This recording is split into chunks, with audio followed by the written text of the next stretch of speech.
In this video, I'm going to show you how to replace the purge solenoid valve on this Audi S4. This is going to be located under the hood on the passenger side. Well, let's get into it.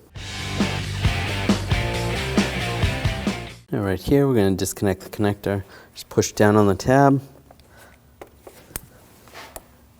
Slide the connector off. And we're going to loosen up this clip. I'm just going to use a pick. Just get underneath here. Just work this back and forth. Sometimes they break, and that's okay. You can use a hose clamp if you can't reuse it.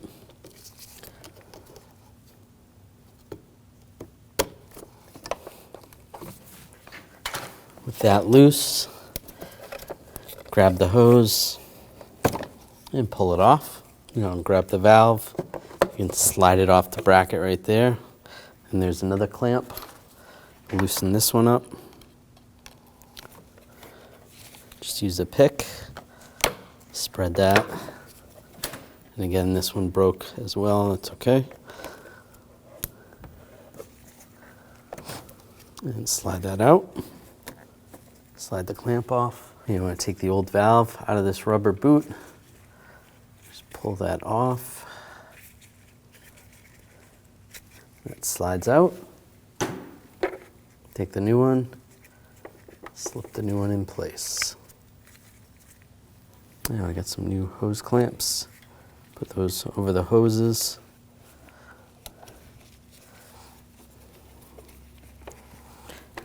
Slide the valve in place.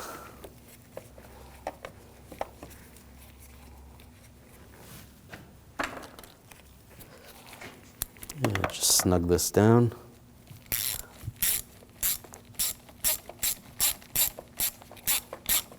Slide the bracket in place.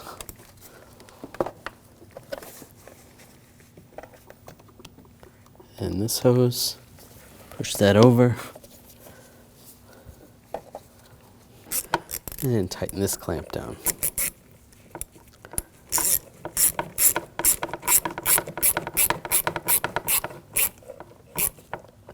Snug that down.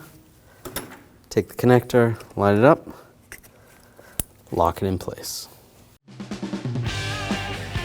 When only the best will do, demand TRQ. The only company that lets you view before you do. TRQ is committed to offering the highest quality aftermarket auto parts that are engineered for peace of mind. Thanks for using and viewing with TRQ.